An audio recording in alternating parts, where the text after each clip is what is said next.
జరిగిందమ్మా? అంతకంటే ఎక్కువ హింసకు పాల్పడిన వారెవరు? అందుకు కారణమేమిటి? పుత్రా, ఒకానొక రోజు పరశురాముడికి అత్యంత దారుణమైన పరిస్థితి ఎదురయ్యింది.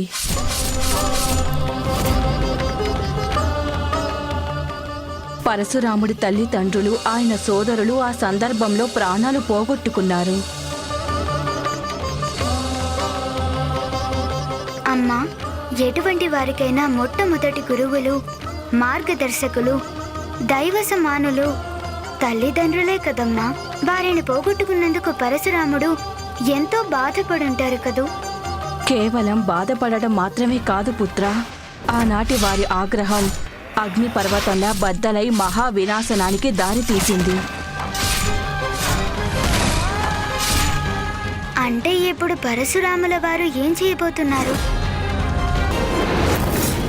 దురహంకారి అయిన కార్తవీర్యార్జునుడు అనుకోకుండా ఒకరోజు జమదగ్ని మహర్షి ఆశ్రమానికి రావడం జరిగింది. తన సైన్యం అంతటికీ భోజనాలు ఏర్పాటు చేయమని వారిని ఆదేశించారు. తన ఇంటి ముందుకు వచ్చిన అతిథుల్ని అభోజనంగా పంపకూడదని జమదగ్ని మహర్షి, రేణుకామాతలిద్దరూ వారిని ఆహ్వానించారు. అంతేకాదు, వారందరికీ సంతృప్తి కలిగేలా విందు చేశారు. అద్భుతం, అత్యద్భుతం. రండి మహారాజా, దయచేయండి.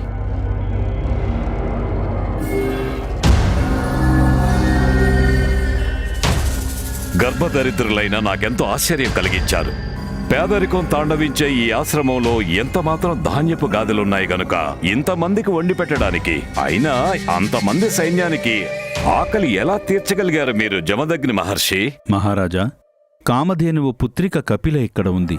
తన సౌజన్యంతోనే మేమింతమందికి తృప్తిగా కడుపు నింపాము. ఆ గోమాత సహాయంతోనే మీకు, మీ సైనికులకు అన్ని రకాల పదార్థాలను వడ్డించగలిగాము.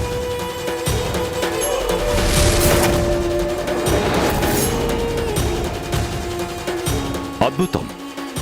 ఇంత కరువులో కూడా పరువు నిలబెట్టే సంపదలను ఉత్పన్నం చేసిందంటే ఇటువంటి గోవు ఉండాల్సింది ఇక్కడ కాదు మహర్షి. ఇది మా రాజమందిరంలో ఉండాలి. ఋషివర్య, తమరు మీ కపిల ధేనువును నాకు అప్పగించాడు.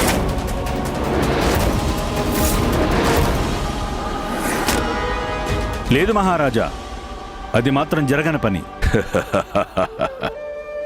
ఇది మా విన్నపం కాదు మహర్షి, ఆదేశమని తెలుసుకోండి. మీరంతా మా ప్రజలు కనుక ప్రజల సంపదలపై అధికారం రాజుకే ఉంటుంది. నా మార్గానికి అడ్డు తొలగండి మహర్షి. ఈ దివ్యమైన గోవును నాతో తీసుకువెళ్ళనివ్వండి. నేను దీనిని మాతో తీసుకువెళ్ళి భోగభాగ్యాలతో విలాసాలు సాధించుకుంటాను. లేదు మహారాజా, ప్రాణాలైనా వదులుకుంటాను గాని అన్నార్తులకు ఆకలి తీర్చేందుకు గాను ఈ గోమాతను నేను దేవేంద్రుణ్ణి ప్రసన్నం చేసుకుని వరప్రసాదంగా పొందాను. ఈ కపిలమాతను మీ వంటి దుర్మార్గులైన రాజులకు ఎట్టి పరిస్థితుల్లోనూ ఇవ్వను.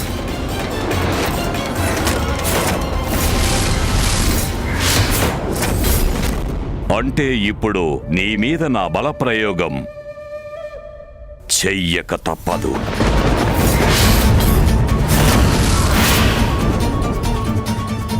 వీరందరినీ తక్షణమే అంతం చేయండి.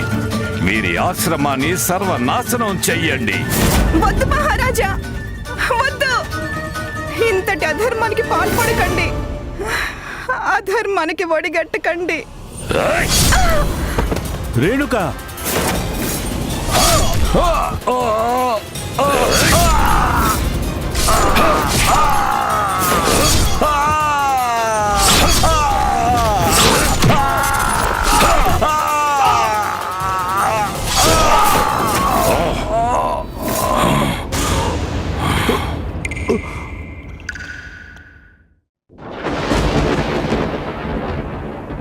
ఆ కారణంగానే మీ తండ్రి గారు స్వయంగా వెళ్లి తనకి పినాకిని బహుకరించారు. అన్యాయం చేసేవారిని దండించడం కోసం మాత్రమే పుత్రా. ఆ దుష్టుడు కపిలమాతను తీసుకుపోయాడు, అందరినీ హతమార్చాడు. 21 గాయాలు చేశాడు మా తండ్రి గారి శరీరంపై. చూడు పరశురామా, హత్యకు గురైన మాతాపితలను చూసి శోకించవలసిన సమయము కాదిది. క్రూరులకు వారి క్రూరత్వానికి శిక్ష విధించక తప్పదు. విశ్వంలో కార్తవీర్య అర్జునుడి లాంటి దుర్మార్గులను తుడిచిపెట్టాల్సిన సమయమిది. ఆ కార్యసాధనకై నేనిచ్చిన పినాకమని ఆ ధనస్సు సహాయం చేస్తుంది.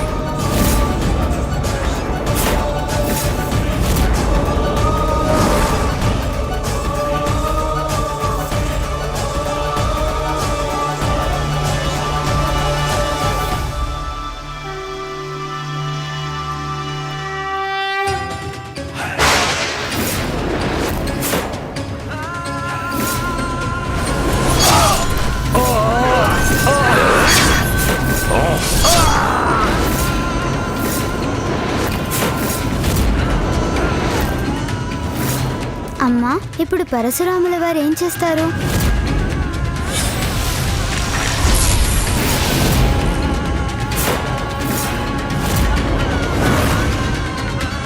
హర హర మహాదేవ!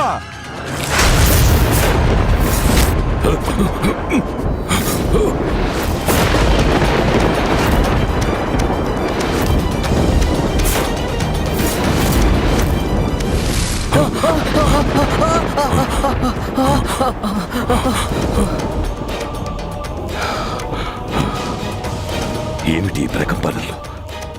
ఎక్కడిది ప్రళయ భీకరనాదం? భూకంపం వచ్చిందా? భూదేవి ఆగ్రహించిందా? అమ్మా, చూస్తుంటే ఇది తండ్రి గారి పినాక ధనిష్టంకారంలా అనిపిస్తుంది. అవును పుత్ర, నువ్వు సరిగ్గా అంచనా వేశావు. ఇది మీ తండ్రి గారి పినాక ధనుష్టాంకారనాదమే. వారి శిష్యుడు పరశురాముడిదే.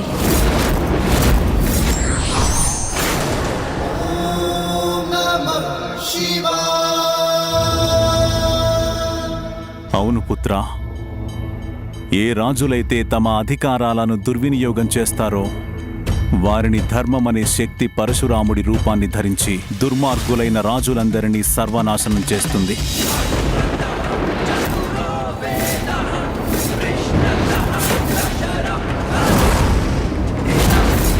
మహర్షి జమదగ్ని పుత్రుడైన ఈ పరశురాముడు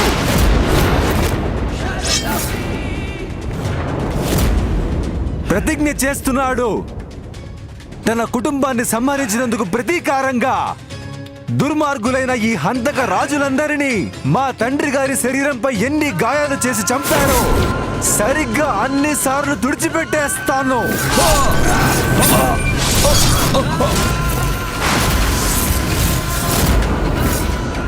ఈ మారణకాండకి ఆరంభం నీ రక్త ప్రవాహంతోనే జరుగుతుంది కార్తవీర్య అర్జున. ఎదురుదాడికి సిద్ధంగా ఉండండి సైనికులారా. ముందుగా ద్వారాలన్నిటినీ మూసివేయండి. నీ ద్వారాలకు ఎదురుగా నీ మరణాన్ని ముందుగా వచ్చి నిలబడింది కార్తవీర్య అర్జున.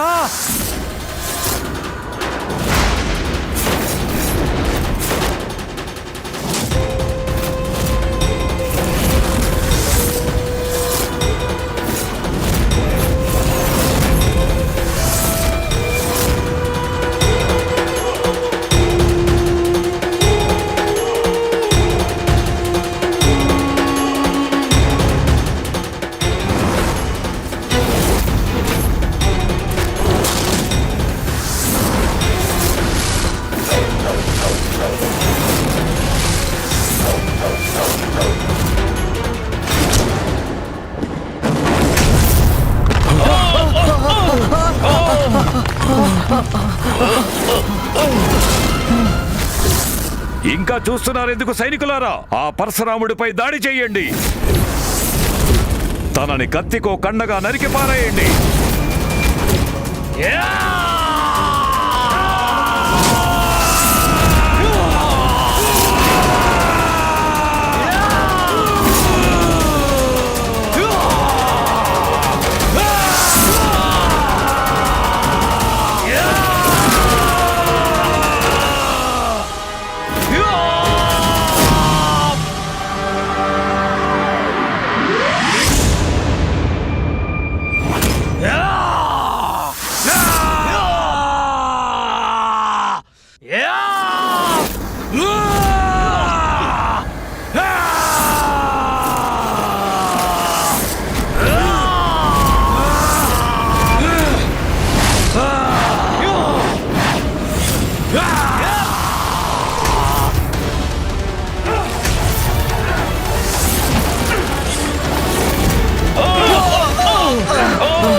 పరశురామా, నువ్వు మా సైనికులందరినీ వధించి ఉండవచ్చునుగాక, కాని నువ్వు మర్చిపోయినట్లున్నావు. నా ఒక్కడికే ఆయుధాలు పట్టిన 1000 చేతులున్నాయి. వాటి నుండి ఎలా తప్పించుకుంటావు నువ్వు?